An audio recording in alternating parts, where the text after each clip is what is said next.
Magandang araw mga kaibigan.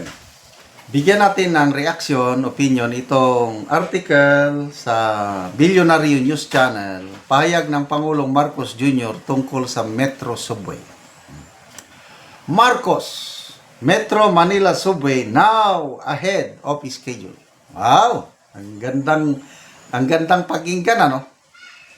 President Ferdinand Marcos Jr. on Friday said the country's first ever subway system was progressing faster than planned, marking a rare acceleration in a transport sector long associated with delays and setbacks. Sabi niya, I'm happy to report that the progress is proceeding. We are very much on schedule. Marcos said after inspecting the Shaw Boulevard Station in Pasig City and leading the groundbreaking of the Calayan Avenue and BGC stations in Taguig. Sabi niya, in fact, from the original timetable, we have accelerated the process and we are now moving even more quickly than that. So, nung bago mag-eleksyon last year, midterm election, sabi niya sa isang campaign rally, bago ako umalis sa pwesto on 2028, matatapos na yung subway. Wow, galing. Pakpak naman yan. Nagsalita ang DOTR Secretary Vince Dizon noon na hindi yan matatapos. Ang pinaka-earliest na matapos is 2032. Payag yan ng DOTR Secretary. Pati ang DepDep o NEDA sa isang pahayag na ma-delay ang pagtapos ng subway dahil sa lack of funding. Kasi ang nangyari, yan, flagship program yan ng Marcos Jr. Administration. Yung pundo palaging naaalis o nawawala ng pundo. Dahil yung pundo, sana, para dyan, inililipat ng mga kongresista sa mga flood control projects. Kaya nga yung kwento ni Congressman Toby Chanco, November 2024, tinawag niya si Romualdez, pinagalitan na, bakit? Ilang eroplano bang gusto niyang bilhin ni Saldico? Ilang mansion sa Forbes Park? Bakit niyo pinapakialaman ang mapapundo ng flagship programs ko? Kasama na yung Metro Subway. Kasi inaalisan ng pundo eh. At ang pundo para sa subway, nilalagay sa flood control. Ay, ibabalik mo yan. Ibalik mo. Yes, ibalik. Sa PAICAM, hindi naman ibinalik. Nawawala ng pundo ang subway. Paano matatapos? Itong mga statements niya, general statements lang yun. Wala namang klaro. Kailan ba talaga matapos, Mr. President? Kasi ang original schedule yan is 2028 matapos. Well and good sana. Dahil nadidelay na nagre-reklamo na ang donor agency, ang JICA, paano yan matatapos? Hindi kaya itong mga salitang ito is parang papogi lang para paasahin ang taong bayan na, wow, matatapos na pala. Iklaro ninyo, matatapos bang hanggang 2028 or 2032? Huwag niyong paasahin ang taong bayan. I'm happy to report that the progress is proceeding. We are very much on schedule.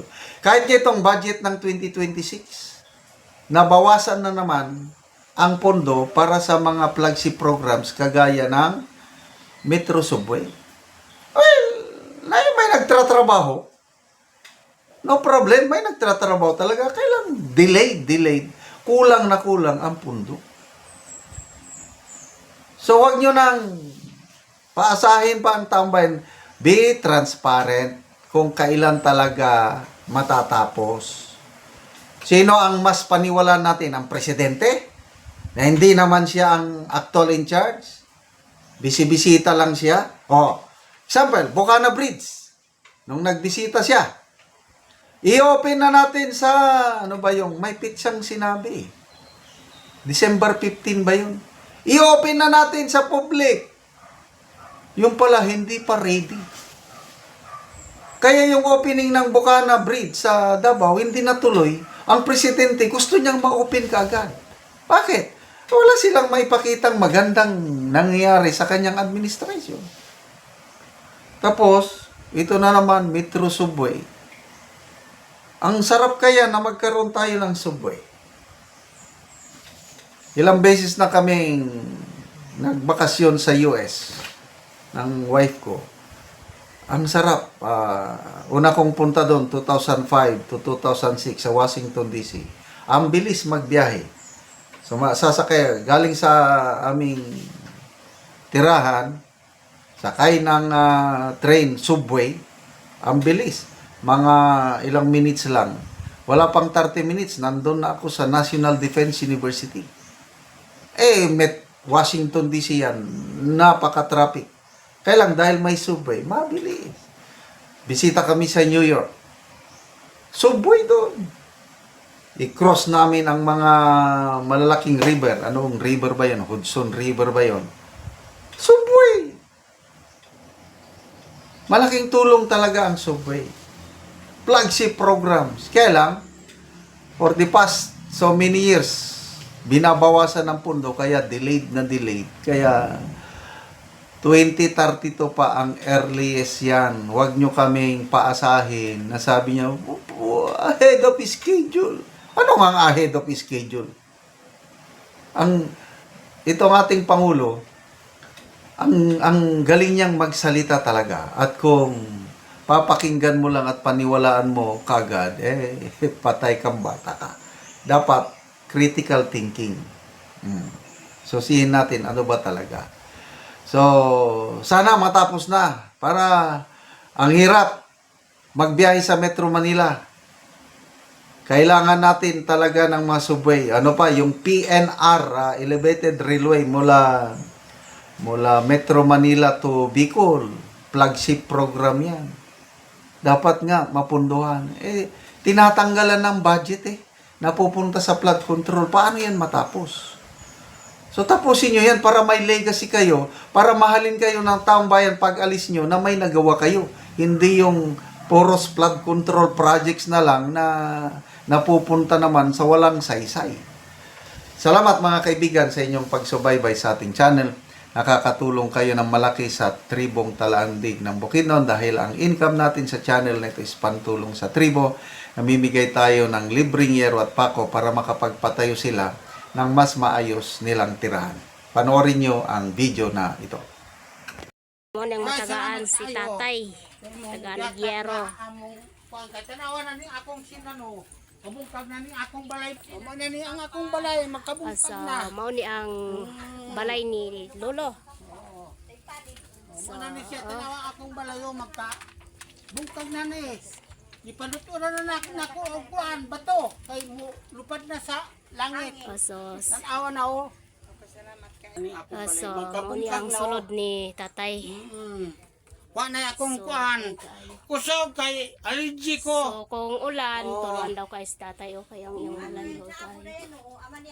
Magkuan na siya. Tanawang abuan o. Kung magluto sila, Magbasa so na. magbasa na. Among nilutuan. Kanaagi man na sa ulan ano, kanang naa. So munang ilang kahimtang. Ulan na gyud. Ang diri sa sala, so gisapahan na lang og habol og silupin. Aron dili daw tuluan sa ulan. So karon tay unsay imong masulti nga natagaan ka Giero, makaatop na gyud ka. So atol pa gyud sa Pasko. Merry Christmas tay.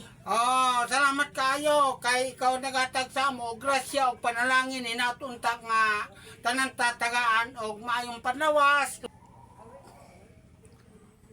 So tay nganong karon sa pila ka tuig sa kidugayon sa imong balay karon pa kan makatop o Giero karon pa mapulihan nga natagaan ka. So unsa day imong panginabuhian tay?